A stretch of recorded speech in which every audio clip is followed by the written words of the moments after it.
안녕하십니까. 고승법어 태고보국수사편 제58회차 서일고입니다. 지난 시간에요. 공부하는 사람이 문자나 언어의 방편을 빌어서 실다운 법으로 삼고 버리지 않으면 어찌 큰 잘못이 아니겠는가. 슬프고 애석한 것은 가리키는 손가락에 집착해서 달이라고 여기는 것이니라.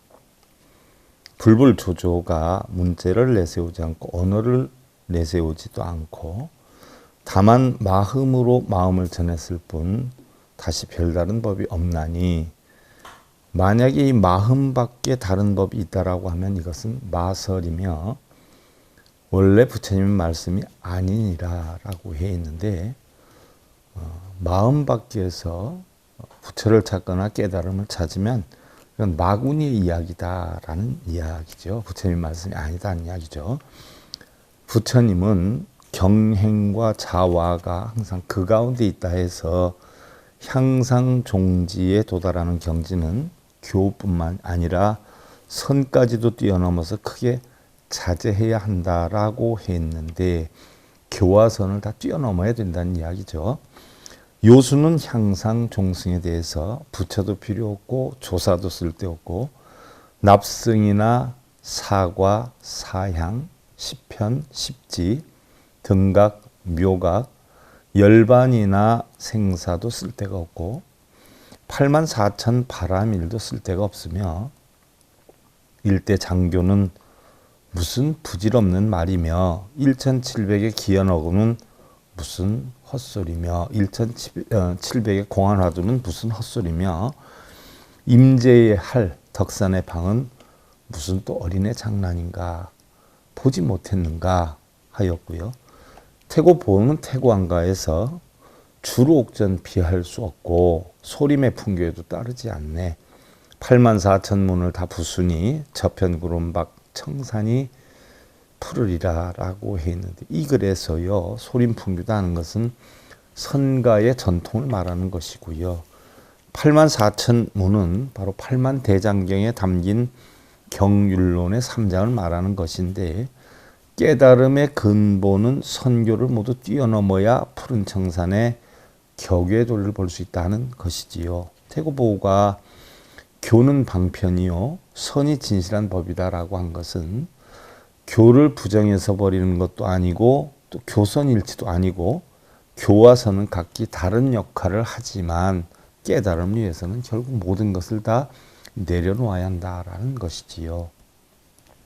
원흉이라고 하는 말의 시원은 화엄 원흉으로부터 나온 것인데, 신라의 의상대사는 아미타불을 화엄의 일승사상에 입각해서 열반에 들지 않고 생멸상이 없는 현재불이다라고 설했는데, 의상은 화엄 사상을 통해서 극락정토의 현실화, 신라의 정토화를 주장하면서 소백산 자락의 사찰들이 아미타불과 법신 비로자라불을 함께 봉안하고 있는 것이 바로 의상대사의 화엄 원흉 사상의 영향을 받았기 때문이다라고 하는데요. 보조국사는 정해쌍수가 어뜸이고, 또 연불은 중하근기의 중생들이 깨달음으로 들어가는 문이다라고 했고요. 태고보는 삼매에 대해서 삼매가 밝으면 비로자나 법체가 원성을 나타내네. 좋구나 삼매가 많음이요. 좋고 좋은 삼매가 이루어지면 화장세계가 갑자기 나타나니 화장세계는 거듭 끝이 없도다라고 했는데요. 태고보는 삼매가 밝으면 비로자나 법체의 원성이 드러난다라고 했고요. 진여죠. 진여, 본성이어요. 화장세계가 갑자기 나타난다라고 하는 것은 마음의 깨달음으로서 일시에 진속을 초월한, 진계와 속계를 초월한 초탈한 경계에 이르는 선의 깨달음과 본질적으로 동일하다라고 했죠. 나감거사에게 설한 연불야교를 통해 보면은요, 오직 마음이 정토이고 정토가 따로 있는 것이 아니라는 얘기예요. 우리의 성품으로 그대로 나타난 것이 곧 부처님의 몸으로 나타난 것이니 이것이 바로 아미타불이다. 청정하고 묘한 법신은 일체 중생들의 마음속에 둘이 있다. 우리는 아미타불이 서방정토에 있는 줄 알지만 옛날 선지식들도 다 극락정토 아미타불은 마음에 있다라고 표현을 한 것이죠. 그러므로 마흥과 부처와 중생의 이 셋은 차별이 없다. 화엄경의 요태지어 신불급 중생 시산무차별이라는 거예요. 또한 마음이 곧 부처요. 부처가 곧 마음이니 마음밖에 부처는 없고 부처밖에 마음이 없다라고 했는데요. 다음 시간에 이어 살펴보기로 하고요. 고승법어 태고 보국사편 제58회차 서일봉이었습니다. 감사드립니다. 행복으로 가는 진검다리에 서길봉 스님이 여러분들을 초대합니다. SIB 불교교육대학에서는 더 듣다, 생활 속의 천수경, 달마대사 성관법, 현대생활 불교 법요지,